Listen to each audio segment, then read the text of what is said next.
할렐루야. 간밤에 천둥이 치고 큰 폭우가 내렸는데 하나님께서 우리 성도 은혜로 이 주일에 예배 가운데 나오는데 어려움 겪지 않도록 또 갯날을 주셔서 감사합니다. 네, 다시 보게 너무 반갑습니다. 서로 인사 나눌까요? 주안의 축복합니다. 잘 오셨습니다. 네, 여러분 얼굴 보니까 너무 반갑죠? 정말 하늘의 천사들도 여러분보다 더 아름답지 않을 것 같아요. 네. 지난 한 주간 여러분 어떻게 지내셨습니까? 지난 한 주를 돌아볼 때에 하나님 은혜로 살았죠. 근데 지난 한 주를 볼 때 정말 내 삶 가운데 우리 가정 가운데 예수님의 이야기로 그 줄기를 써내려 갔는지 생각해 보게 되는 것 같아요. 지난 한 주를 또 살아가면서 정말 우리가 가정에서든지 또 교회에서 모였을 때 믿음 안에서 참된 주님의 공동체를 이루며 함께 더불어 살아왔는지 생각해 봐야 될 것 같습니다. 또 지난 한 주를 돌이켜 볼 때 성령님께서 정말 살아계셔서 우리 가운데 함께 하시는 것들을 경험하고 누리면서 우리가 살아왔는지 늘 생각해야 되겠다고 여겨집니다. 그렇습니다. 지금도 우리는 다른 이야기 속에 있는 게 아니라 바로 하나님의 이야기, 예수님의 그 이야기 가운데 우리가 삶을 엮어가고 있고 살아가고 있음을 고백합니다. 우리가 이 자리에 이렇게 함께 있는 것은 정말 예수님 때문에 그리스도의 몸 가운데 우리가 한 지체가 되어서 참된 공동체를 이루어가라고 이곳에 함께 있는 줄 고백합니다. 정말 우리가 이렇게 예배하는 가운데 그냥 우리가 아무것도 없는 허공에다가 예배드리는 것이 아니라 살아계신 성령님께서 지금 이 자리에 함께 하셔서 저 여러분 가운데 역사하시고 정말 보혈을 의지하여 나아갔을 때 살아계신 아버지께 예배하게 성령님께서 함께 하시는 줄 믿음으로 고백합니다. 그렇습니다. 우리는 주님의 이야기를 써내려가고 있고 주님의 참된 몸을 이루어가고 있고 성령님의 인도하신 가운데 나아가는 그러한 교회입니다. 이러한 마음을 우리가 품고 있으면서 지난 주일부터 고린도후서 말씀을 여러분과 함께 나눈다고 했잖아요. 그래서 지난 시간에 바울이 지난주 설교 제목처럼 고난 중에 있는 교회에게, 정말 극심한 고난 중에 있는 교회에게 보낸 편지, 이것을 우리 세봉천교회 성도님과 함께 나누자고 했습니다. 그 고린도 교회는 어려움 중에 있었잖아요. 정말 말도 못할 시련 중에 있었잖아요. 그것도 외부의 공격뿐만 아니라 그 내부의 성도들끼리의 문제들로 인해서 너무나 큰 어려움을 겪고 있었는데 바로 그 교회에 보낸 그 편지지요. 그래서 지난 말씀 가운데 지난주에 하나님은 자비의 아버지시오, 모든 위로의 하나님 되신 그분께서 고난당하는 우리 가운데 하나님의 한량없는 위로를 주셔서 그 위로로 다른 모든 고난 중에 있는 이들을 위로하게 하려 하시는 것이다. 그래서 우리가 고난당하는 것도 여러분의 위로를 위한 것이고 우리가 위로를 받는 것도 여러분의 위로를 위한 것이고 여러분이 이렇게 위로를 받는 것은 또 장차 있을 그 모든 어려움들을 다 견뎌내게 하려는 것입니다. 이와 같이 고난과 위로의 놀라운 신비를 고린도 교회에게 전하는 것을 지난 시간 함께 나누었습니다. 이것을 정말 지금도 어려움 중에 있는 우리 교회 가운데 우리 세봉천교회를 향한 말씀으로 우리 함께 마음을 새기고 받았으면 하는 바람입니다. 그래서 오늘 이어지는 말씀, 주신 말씀은 고린도후서 1장 8절에서 11절까지 말씀인데요. 오늘 말씀의 제목을 본문에 있는 구절을 가지고 와서 이렇게 정해봤습니다. 살 소망이 끊어졌을 때, 살 소망이 끊어졌을 때. 한번 따라해 볼까요? 살 소망이 끊어졌을 때. 다시 말하면 죽다 살아난 이야기잖아요. 그죠? 여러분 이런 경험 해보셨나요? 모든 살 소망이 다 끊어진 것 같은 그런 경험을 여러분 지금까지 살아오면서 해본 적 있지 않습니까? 이렇게 건강 때문에 또는 사업을 하다가 또는 가정 안에서 여러 가지 문제로 살 소망이 끊어진 것 같은 그러한 일들을 직면한 때가 있었을 거예요. 근데 오늘 바울이 그러한 것들을 통과하면서 주신 것을 고린도 교회 성도들과 나누고 있는데 오늘 교회와 함께 하나님 말씀으로 우리 함께 나누기를 원합니다. 그래서 8절 말씀 우리 같이 8절입니다. 한 목소리로 8절 말씀 함께 읽겠습니다. 시작. 형제들아 우리가 아시아에서 당한 환난을 너희가 모르기를 원하지 아니하노니 힘에 겹도록 심한 고난을 당하여 살 소망까지 끊어지고, 바울이 고린도 교회를 향해 이야기하죠. 형제 여러분, 우리가 아시아에서 당한 환란이 있는데, 아시아에 당한 그 환란이 있는데 이것을 여러분이 알지 못하기를 원치 않습니다. 이 말은 뭡니까? 여러분이 꼭 알았으면 좋겠습니다. 그것은 너무나 힘에 겹도록 심한 고난을 당하여서 살 수 있는 소망까지 끊어지는 그러한 환란이었습니다. 라고 말하고 있는 것이죠. 그래서 다시 말씀 보면 먼저 바울이 고린도 교회 성도들을 향해 뭐라고 불러요? 형제들아 라고 그러죠. 형제 여러분이라고 이렇게 부릅니다. 우리는 그냥 바울이 그냥 고린도 교회를 향해서 형제 여러분 하는 게 그냥 당연한 것처럼 우리는 생각할 수 있어요. 그런데 사실은 이게 당연한 게 아니죠. 당연한 게. 고린도 교회 성도들은 주로 어떤 사람들이에요? 이방인들이, 전에 이방신을 섬기던 유대인이 아닌 이방인들이에요. 그래서 유대인과 이방인은 절대로 함께 할 수가 없어요. 이방인과 유대인은 절대로 함께 떡을 뗄 수도 없어요. 한 형제라고 부를 수도 없는 그러한 관계였어요. 서로 견원지간처럼 여겨지는 그러한 관계였는데, 지금 바울은 그러한 이방인들 위주로 모인 그 고린도 교회 성도들을 향하여 그들에게 형제님, 나의 형제여, 형제 여러분이라고 부르고 있잖아요. 어떻게 그럴 수가 있습니까? 어떻게 그렇게 부를 수가 있는 것이죠? 바로 예수 그리스도 때문에, 예수 그리스도의 복음 때문에, 그분의 죽으시고 부활하셔서 우리를 구원하신, 믿음으로 우리를 구원을 얻게 하신, 하우링이 좀 나네요. 믿음으로 우리를 구원하신 그 구원 때문에 이제는 중간에 막힌 담이 다 무너졌고, 유대인이든 헬라인이든 상관이 없이 형제입니다. 당신은 나의 형제요, 나의 자매요, 나의 한 가족입니다 라고 이렇게 고백할 수 있게 된 것이지요. 그렇습니다. 세상에서는 다 갈라치게 이렇게 차별을 두어요. 있는 사람들은 없는 사람들과 함께 하려고 하잖아요. 그죠? 건강한 사람들은 병든 사람들과 함께 하지 않고, 이렇게 많이 배운 사람들은 못 배운 사람들하고 함께 하려고 하잖아요. 여러분, 나이 들어서 서러울 때도 있잖아요. 어디 가서. 또 어리다고 무시당할 때 있잖아요. 여자라서 안 껴줄 때 있잖아요. 세상은 그렇게 다 나눠요. 다 나누고 쪼개고 자기의 유리한 사람들만 모으고, 세상은 그런 식인데 복음은 그렇잖아요. 예수 그리스도의 복음은 그가 백인이든지 황인이든지 흑인이든지 다 받아줍니다. 그가 가진 것이 많든지 적든지 차별하지 않습니다. 그가 많이 배웠든지 적게 배웠든지, 정말 잘생겼든지 못생겼든지, 남자이든 여자이든 노인이든 어린아이든 남녀노소를 불문하고 모든 장벽을 깨뜨리고 오직 하나님의 사랑의 그 복음 안에서, 그 은혜 안에서 서로를 받아들여주며 형제님, 자매님 고백을 할 수 있게 된 것이죠. 이건 정말 놀라운 사건이에요. 놀라운 사건. 모든 차별과 모든 구분짓는 것과 나누는 것을 초월하여서 오직 예수 그리스도의 복음 안에서 하나가 되어져, 한 형제가 되고 자매가 되어져. 그래서 오늘 바울은 고린도 교회 성도들을 향하여서 당신은 나의 형제가 맞습니다. 당신은 나의 진정한 가족이 맞습니다. 그래서 나는 지금 여러분에게, 형제인 여러분에게 이것을 말하고 있습니다 하면서 다른 말로 하지 않고 형제들아 라고 이야기를 하고 있는 거죠. 우리도 서로를 어떻게 여겨야 돼요? 정말 나의 형제이구나, 정말 나의 자매고 나의 가족이구나. 정말 여러분 가운데 친한 사람도 있을 거예요. 친해가지고 눈빛만 봐도 통하는 분들. 그러나 교회 성도들이 많다 보니까 저 사람은 내가 잘 모르겠네 하고 지나치는 사람도 있을 거예요. 물론 우리가 다 정말 깊이까지 알 수는 없지만 우리가 서로를 향해서 어떤 마음을 품어야 되느냐, 내가 잘 알든지 못 알든지 서로를 향하여서 나의 형제구나, 나의 자매구나, 내가 사랑하며 섬겨야 될 참된 지체구나 라는 마음을 우리가 간직해야 할 줄로 믿습니다.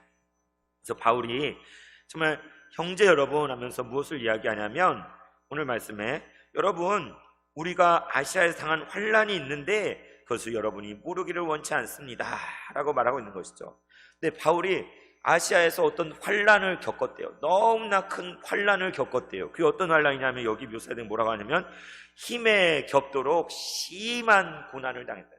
힘에 부치도록 자기 힘으로는 도저히 감당할 수 없는 환란을 당해서 어떻게 했다고요? 살아갈 소망까지 끊어질 정도의 그런 환란이었다는 것이죠. 이어진 9절 말씀에는 그래서 어떻게까지 알았냐면 사형 선고를 받았다라고까지 생각했다는 거예요. 죽었구나, 정말 이러다 죽겠구나 라고까지 느꼈다는 거예요. 그 정도로 심각한 환란을 바울이 경험했다는 것을 고백하고 있습니다. 정말 이 환란이 어떤 것들이었는지 구체적으로 알진 못해요. 바울이 말하는 이 환란이 무엇을 말하는 것인지 우리는 알 수가 없어요. 그러나 우리는 사도행전을 보면 바울이 복음을 전하다가 수많은 환란 당한 것을 우리가 알 수 있잖아요. 어떤 때는 돌에 맞아요. 돌에 맞아가지고 사람들이 다 죽은 줄 알고 내다 버리는 일. 그런데 일어났어요. 피투성이가 돼가지고. 또 정말 온갖 살인, 죽음의 위협, 온갖 위협을 겪고 매를 맞고 감옥에 갇히고 수많은 고난을 당한 이야기를 우리 사도행전 속에서 찾아볼 수 있습니다. 그런 것처럼 이때도 이 편지를 쓰기 전에도 아시아에서 바울은 정말 즐겁고 좋은 시간을 보낸 게 아니라 너무너무 심한 고난, 이제 정말 끝장이다 라고 느낄 정도의 그런 고난을 그가 통과했다는 것이죠. 여러분 정말 죽겠다 여러분 그런 경험 하잖아요. 우리 보통 아유 배불러 죽겠다, 아파 죽겠다, 이 말을 죽겠다 잘 하지 않습니까? 우리 사람 강조하다 보니까. 그래서 어떤 분이 글더라고요. 죽겠다 하지 말고 살겠다 하라고. 맞는 말인 것 같습니다. 자꾸 죽겠다 하는 것도 맞지는 않는 거예요. 그래서 참 우리나라 사람만 그러냐? 그렇지 않더라고요. 제가 중국에 가보니까 중국 사람들 똑같이 얘기해요. 배불러 죽겠다, 바우슬러 배불러 죽겠다, 피곤해 죽겠다, 타이슬러 피곤해 죽겠다. 그래서 중국 사람들은 그래요. 모든 나라 사람들이 너무 힘들 때 뭐뭐해서 죽겠다 이렇게 말하는 것 같아요. 근데 그냥 우리가 일상에 그냥 아유 배불러 죽겠다, 막 좋아 죽겠다 이런 것만 얘기하면 얼마나 죽겠다. 진짜로 죽겠는 상황이죠. 진짜로 정말 이러다 죽겠구나. 저도 어떤 때 너무 무리해서 막 뭐 하다 보면 너무 지쳐가지고 여기서 조금 내가 뭐 더 하면 꼴딱 넘어가겠다 이런 느낌이 들 때가 있더라고요. 그래서 한 걸음만 더 내가 더 무리를 하면 이거 떨어지겠다 이런 생각이 들어서 그때는 조심을 해요. 여러분 그런 경험 해보세요. 엊그제 우리 사랑하는 한 권사님, 투병하고 있는 권사님 신방을 우리 부목사님과 또 권사님들과 다녀왔습니다. 근데 그 권사님께서 암이 온몸에 퍼져가지고 병원에 있을 때 정말 돌아가시는 줄 알았대요. 정말 이제 하늘나라 가는구나 생각해서 통화하면서도 권사님 나 먼저 하늘나라 갈 것 같아요, 거기에서 다시 만나요 이렇게 이야기를 하셨다는 거예요. 그런데 신기하게도 우리 성도님들이 많이 기도해 주셨는데 병원에 퇴원하셨어요. 암이 온몸에 다 퍼져 있는데 퇴원하셔서 집에 오셨다는 거예요. 그래서 엊그제 신방을 갔는데 권사님이 그 아픈 몸을 이끌고 지팡이를 짚고 골목 어귀까지 나와서 마중을 나오셨더라고요. 세상에. 그래서 갔더니 목사님 오셨다, 또 권사님들이랑 왔다고 과일을 다 사서 깨끗이 씻어놓고 그래가지고 정말 대접하려고 그렇게 준비를 해놓으셨더라고요. 그래서 정말 그 모습 보니까 얼마나 위로가 되는지, 얼마나 하나님께 감사한지. 비록 몸은 아직도 암이 다 퍼져서 아프고 힘든 그런 상황 가운데 있지만 권사님 그런 얘기 하시더라고요. 병실에 있는데 정말 이제 가는구나 생각을 했대요. 옆에 침대에 똑같은 상황에 있는 분이 계셨는데 그분은 하늘나라 가셨대요. 나도 뒤따라 가겠구나 생각했는데 하나님이 더 생명을 연장시켜 주셔서 병원에서 나와서 집에 돌아와서 이렇게 있을 수 있도록까지 인도하셨어요. 그래서 권사님이 기도하면서 권사님 정말 몸을 더 잘 회복하셔서 지금은 쉽지 않지만 앞으로 교회까지 나와서 하나님 앞에 예배하는 자리까지 나오십시오. 권사님 그런 모습 보면 우리가 얼마나 큰 위로가 되겠습니까? 얼마나 모두가 함께 하나님께 영광 돌려드리고 하나님 찬양하게 되겠습니까? 그래서 권사님 그런 날이 꼭 오도록 우리 기도하겠습니다 라고 이렇게 함께 나누고 정말 권사님 위로해드리러 갔는데 갔던 저희가 오히려 위로를 많이 받고 그러고 왔습니다. 그렇습니다. 이 권사님 정말 살 소망이 다 끊어진 게 무엇인지 그 코앞에까지 죽음의 코앞에까지 나아간 경험을 권사님 하셨잖아요. 그런 가운데 하나님이 생명을 연장시켜 주시고 다시 이렇게 돌아올 수 있도록 집에 올 수 있도록 해주신 것을 권사님 경험했잖아요. 우리들은 어때요? 우리도 삶 속에서 이런 경험들을 해왔잖아요.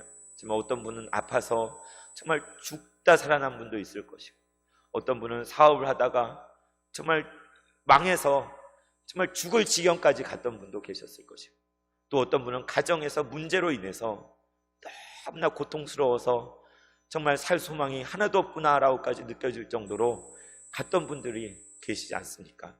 바울이 그것을 이야기하고 있어요. 정말 우리가 아시아에서 당한 환란이 있는데 그것은 너무나 고통스러워서 힘에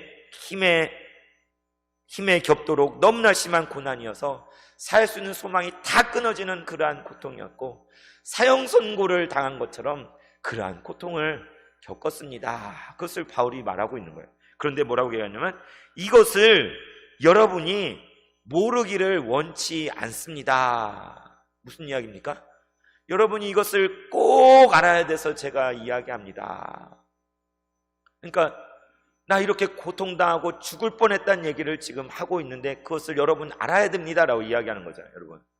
여러분 격언 중에 이런 말이 있더라고요. 병은 어떻게 하라고요? 자랑해라. 병이 자랑할 건가요? 병이 자랑할 게 아니에요. 그런데 병을 막 자랑해라. 왜 그래요? 병을 막 자랑하면 내가 어떻게 할 수 없는데 사람들이 듣고 기도도 해주고 또 정말 그 병에 이러니까 낫더라. 또 좋은 의사 선생님도 소개해 줄 수 있고 방법들 내가 찾아서 못 찾은 방법들을 누가 알려줄 수도 있고 그래가지고 이렇게 치료할 수도 있고 그런 길들이 생기잖아요. 그죠?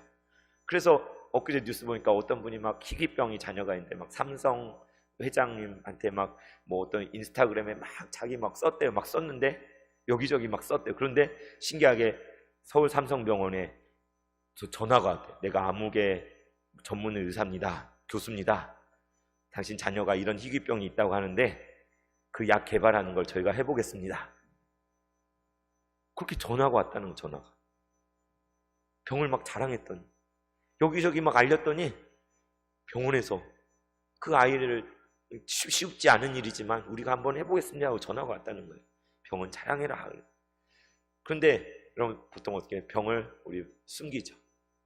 병을 감추고 싶고 말하고 싶지 않고 저희 부모님 이야기를 안 할 수가 없습니다. 세상에 저희 부모님 지난 위임식 때 이렇게 연세 많으시거든요. 전주에서 올라오셨는데 평소 때 한번 오세요. 그래서 절대 안 와요. 절대 안 와요. 왜냐하면 자녀들에게 폐가 될까 봐 부담 줄까 봐 절대로 안 오세요. 그런데 심지어는 아파가지고 병원에 입원하고 수술을 받았는데도 안 알리세요.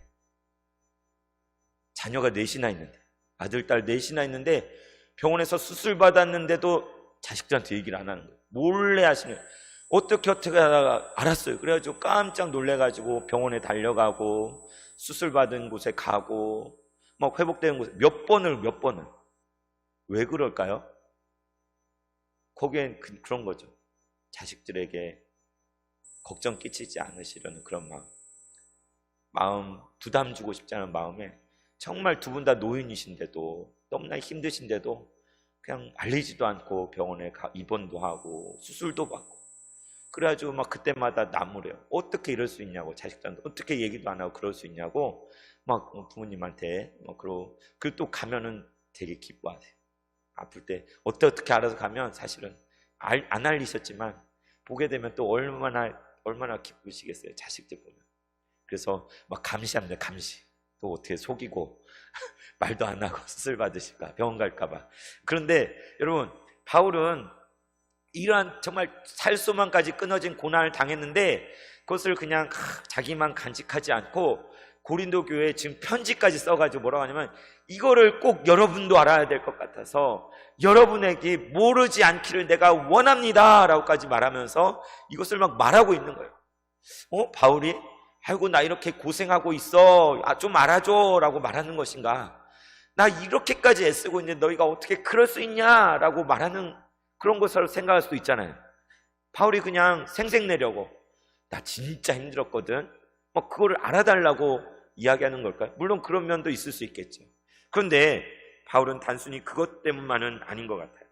바울이 자기가 살 소망까지 끊어질 정도의 고난을 당한 것을 고린도 교회 지체들이 알기를 원하는데 그 이유가 무엇일까? 이러한 너무나 어마어마한 고난을 통과하면서 그가 깨닫게 된 게 있는, 정말 새롭게 발견한 놀라운 것이 그냥 체험적인 그러한 것들이 있는 거예요. 근데 이것이 지금 어려움 겪고 있는 고린도 교회 성도들에게도 너무나 필요한 거기 때문에, 너무나 알려줘야 되는 내용이기 때문에, 그래서 이것을 여러분이 알지 못하기를 원하지 않습니다 라고 말하고 있는 것이죠. 이것이 정말 고린도 교회에게도 지금 이 시점에 꼭 필요한 것이어서 이것을 이야기하지 않을 수 없었던 것입니다. 우리 세봉천 교회에도 하나님께서 지금 이것이 정말 우리에게 필요한 말씀이어서, 우리가 알아야 될 것이어서 우리에게 이 말씀을 주신 줄로 믿습니다. 여러분, 살 소망까지 끊어지고 정말 죽을 지경이 됐을 때 여러분 어떻게 됩니까? 그때는 어떻게 되죠? 세상 사람들은 어떻게 합니까? 살 소망이 다 끊어졌다, 더 이상 소망이 없다, 세상 사람은 어떻게 합니까? 스스로 죽어버려요. 목숨을 끊기도 해요. 자살도 하고 그냥 자포자기해서 그냥 죽는 길로 가고. 우리 대한민국의 자살률이 엄청나게 높잖아요. 우리 젊은이들이, 또 어르신들이 소망이 없어서 절망하고 좌절하다가 그냥 스스로 목숨을 끊어버려요. 얼마나 안타까운 일입니까? 이거는 사실 우리 믿는 백성들이, 우리 교회가 이 세상의 빛과 소금의 역할을 잘 감당하지 못해서, 정말 살 소망을 그들에게 알려주지 못해서 그분들이 지금도 이 시간에도 그런 극단적인 선택을 하고 있다고 여겨집니다. 안타까운 일이에요. 그런 일이 일어나면 안 되는데. 그런데 여러분, 우리는 이렇게 살 소망이 끊어진 상황에서 죽음의 문턱 가운데 있을 때 바울은 무엇을 했을까요? 그러한 고통 가운데 바울이 그냥 가만히 있었을까요? 생각했겠죠. 이 고난의 의미가 무엇일까? 정말 이제 죽음과 한 걸음밖에 남아있지 않은데 여기까지 하나님이 나를 인도하신 그 이유가 무엇일까? 곰곰이 묵상을 했겠죠. 그러면서 누구를 묵상했겠습니까? 그렇죠, 하나님. 나를 위하여 십자가에 달려서 고난당하신 예수님을 깊이 묵상하게 됐겠죠. 예수님 당하신 그 고난이 어떠한 것인지, 내가 지금 이 고난 중에 있으면서, 죽음의 문턱에 있으면서 그 고난을 깊이 묵상했을 것입니다. 그러면서 이 고통당하는 것의 의미가 무엇인지 새로운 깨달음이 그에게 주어진 것이죠. 깨달음이 주어진 것에 우리 한번 9절 말씀 같이 읽겠습니다. 시작. 우리는 우리 자신이 사형 선고를 받은 줄 알았으니 이는 우리로 자기를 의지하지 말고 오직 죽은 자를 다시 살리시는 하나님만 의지하게 하심이라. 아멘. 네, 바울이 이걸 얘기해요. 정말 얼마나 고통스러운지 사형 선고를 받은 줄 나는 알았습니다. 그런데 그 가운데 무엇을 깨달았냐면 바로 이것입니다. 바로 이것입니다. 무엇입니까? 우리로 자기를 의지하지 말고 누구만 의지해요? 오직 하나님만 의지하게 하려는 것이구나. 어떤 하나님이에요? 죽은 자를 다시 살리시는 하나님. 죽은 자를 다시 살리시는 하나님만 의지하게 하려고 하나님 이 모든 것을 허락하셨구나 라는 것을 깨달은 것이죠. 바울이 복음 사역을 하면서 오직 하나님만 의지했어요. 성령님의 인도하심만 구했어요. 예수님만 알기를 원했어요. 그렇게 전파하는 가운데 이제 너무나 큰 고통 가운데 살아갈 소망이 다 끊어져서 이젠 끝났구나라고 여겨질 정도까지 이르게 됐는데 그 가운데 다시 한번 보게 된 거죠. 정말 주님만 의지한다고 했지만 그런 가운데 우리는 그러잖아요. 그래도 자기를 의지하잖아요. 그래도 내가 내 지식, 내 지혜, 내 능력을 우리 의지하는 게 우리의 그런 모습이에요. 바울은 다시 한번 그래, 나를 의지하면 안 되는, 내 힘과 내 능력으로는 되는 게 아닌데 하나님만 의지해야 되는 건데, 이걸 다시 한번 깨닫게 된 것이죠. 여러분 어떻습니까? 여러분 모든 어려움들이 닥쳐올 때 우리 노력하잖아요. 이걸 기도하면서 헤쳐나가 보려고 이렇게도 애를 쓰고 용을 쓰고 노력을 하고 또 하고 하지만 모든 걸 다 해도 길이 다 막히고 막다른 골목일 때, 그때 비로소 알게 돼요. 아이고, 끝났을 때 그때야 말하는 게 뭐예요? 내 힘으로는 안 되는구나. 나는 더 이상 할 방법이 없구나. 나는 더 이상 아무것도 할 수가 없구나. 이게 막다른 골목이잖아요. 그때 나는 의지할 바가 못 되지만, 그런데 죽은 자를 다시 살리시는 분이 계신다. 나사로야 다시 나오라 말씀하신 것처럼 죽은 자조차도 다시 살리시는 그분, 하나님은 죽은 자를 살리시는 하나님. 아브라함이 이삭을 바쳤을 때 죽은 자를 다시 살리시는 하나님을 믿었다라고 하잖아요. 바로 그 하나님만 의지할 수 있는 분이구나. 이 죽을 것 같은 상황 속에서 내가 의지할 수 있는 분은 오직 하나님 한 분뿐이시구나. 여러분, 고린도 교회요, 여러분 교회가 죽을 것 같은 그러한 고통들을 통과하고 있습니까? 여러분이 그 가운데서 의지할 수 있는 분은 죽은 자를 다시 살리시는 하나님 한 분뿐이십니다. 이거를 말하려고 지금 바울이 이것을 이야기하고 있는 것이죠. 여러분을 살릴 수 있는 것, 여러분을 다시 회복케 하시는 분은 살아계신 하나님, 죽은 자를 다시 살리시는 그 하나님뿐이시니 다른 것을 의지하지 마십시오. 다른 것을 기대지 마십시오. 오직 살아계신 하나님만 의지하십시오. 살아계신 하나님만 여러분이 의지할 뿐이십니다 라는 것을 바울이 이야기하고 있는 것입니다. 그렇습니다. 우리는 살 소망까지 끊어진 상황 속에서도 우리는 이유가 있어요. 사형 선고를 심지어 받았을 때에도 우리는 그 가운데서 이유를 찾을 수가 있습니다. 더 이상 우리 자신의 힘을 의지할 수 없을 때, 나의 노력과 나의 힘으로 구원받을 수 없을 때, 우리는 그때 비로소 모든 것을 내려놓고 하나님만 의지하게 되는 거예요. 그래서 하나님 말씀하셨어요. 너희는 가만히 있어. 내가 하나님됨을 알지어다. 내가 민족과 열방 가운데 높임을 받으리라. 왜 가만히 있으라는 거예요? 너 힘으로는 할 수가 없어. 죽은 사람 가만히 있잖아요. 근데 죽은 자를 다시 살리시는 하나님, 홍해를 가르시고 이스라엘 백성을 건너게 하시는 하나님, 사망의 모든 권세를 깨뜨리시고 부활하신 예수님, 그분의 능력으로 우리는 죽음에서 다시 부활을 경험하는 것입니다. 우리 각자가 살아가는 가운데 여러 가지 고난을 경험하고 또 죽을 것 같은 그런 아픈 일들을 통과해 왔어요. 그리고 우리 세봉천교회가 정말 지금까지 죽을 것 같은 그런 고난의 여정들을 겪어왔어요. 근데 우리에게 말씀하신 건 무엇입니까? 하나님만 의지하라는 거죠. 이 교회를 살리시는 분은 오직 하나님뿐이라는 거예요. 우리 하나님만 의지하기를 바랍니다. 하나님을 의지할 때 무엇을 할 수 있어요? 기도하는 기도. 기도하는 거예요. 하나님께 기도하는 거예요. 기도한다는 것은 하나님을 의지한다는 거예요. 여러분, 교회를 위해서 끊임없이 밤낮으로 기도하시는 성도님들이 여기 계셔요. 우리가 왜 기도해요? 내 힘으로는 안 됩니다. 우리의 힘으로는 교회를 온전하게 할 수가 없습니다. 하나님이 행하여 주십시오. 하나님이 도와주십시오. 하나님이 살릴 수 있습니다. 이것을 인정하는 것이 기도잖아요, 기도. 그래서 우리는 기도할 때 그것이 하나님을 의지한다는 것이죠. 그리고 바울이 또 깨닫고 고린도 교회에 바라는 것은 10절 말씀 우리 같이 읽겠습니다. 시작. 그가 이같이 큰 사망에서 우리를 건지셨고 또 건지실 것이며 이후에도 건지시기를 그에게 바라노라. 아멘. 그는 누구십니까? 그는 바로 죽은 자를 다시 살리시는 하나님.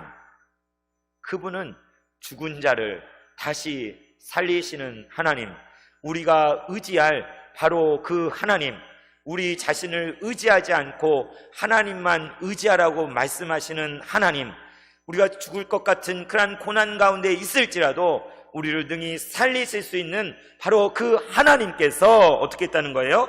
이미 우리를 건지셨습니다. 큰 사망에서 우리를 건지셨습니다. 그리고 또 앞으로 그분이 우리를 건지실 것입니다 라고 이야기하면서 이후에도 또 어떤 일들이 있을지라도 그분께서 우리를 건지시기를 그분에게 기도하고 간구합니다. 바울은 이 고백을 하고 있는 거예요.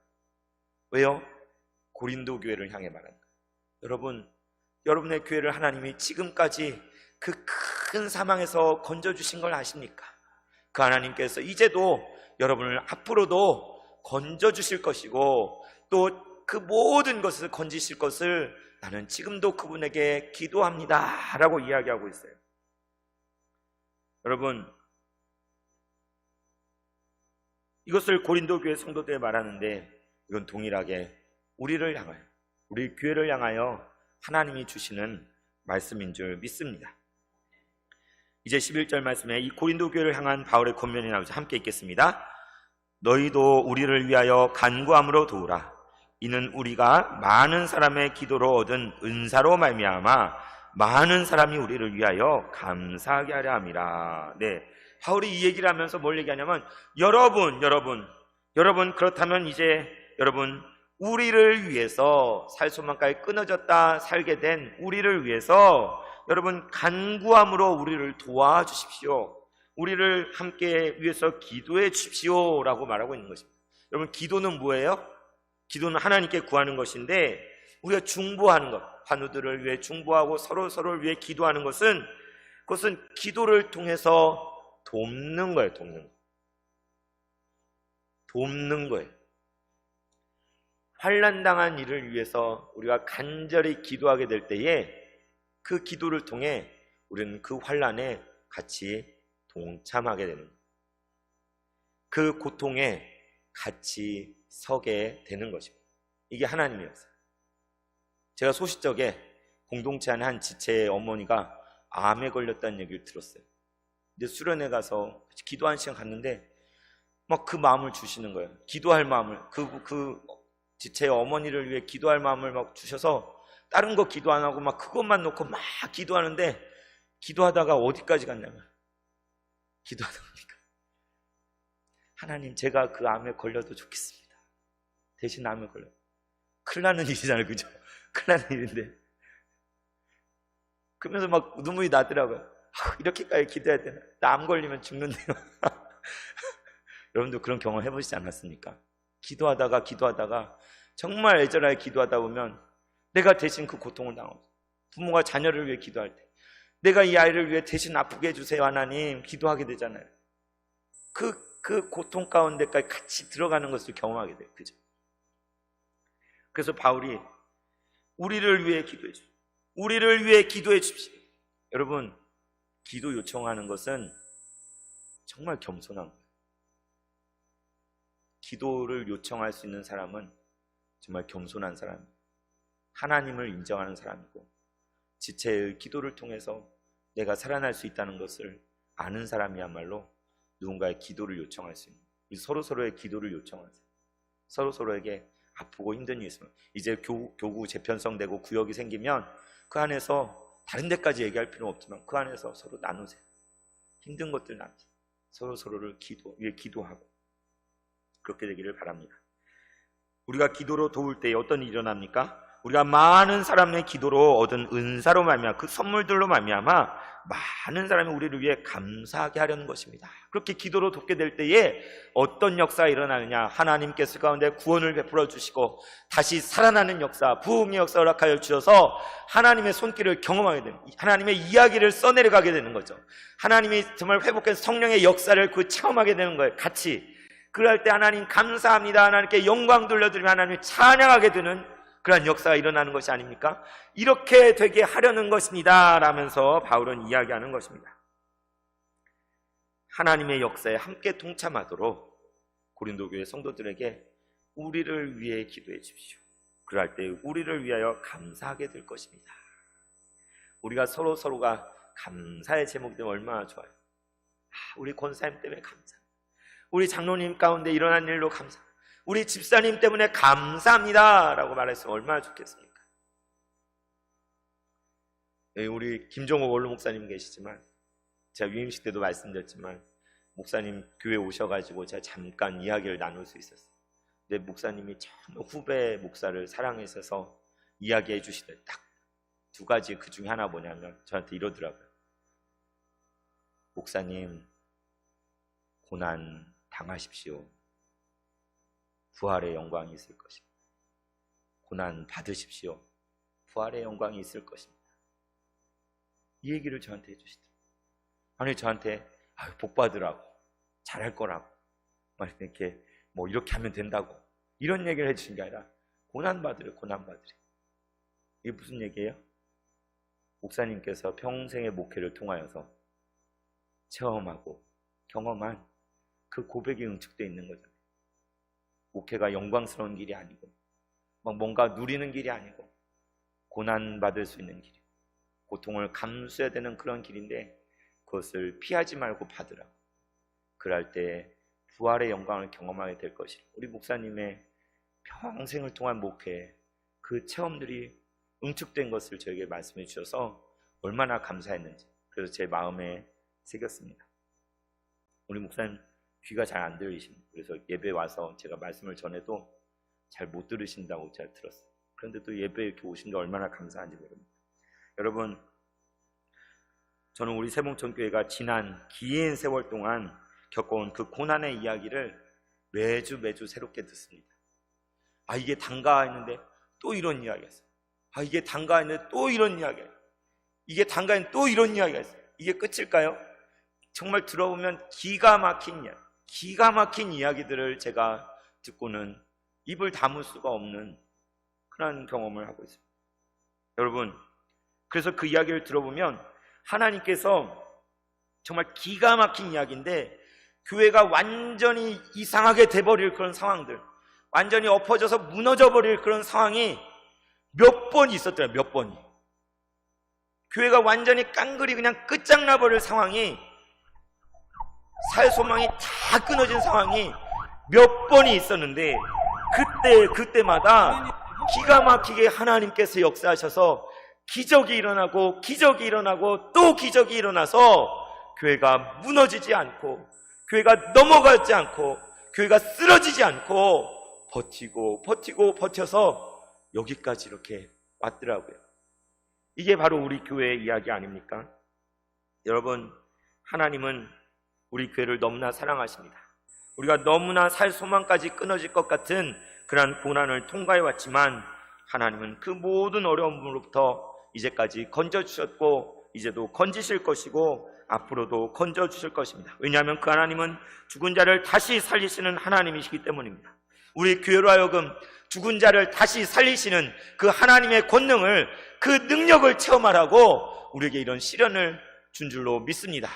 그러다면 우리가 이것을 감당 못하겠습니까? 우리 힘으로 감당하는 거 아닙니다.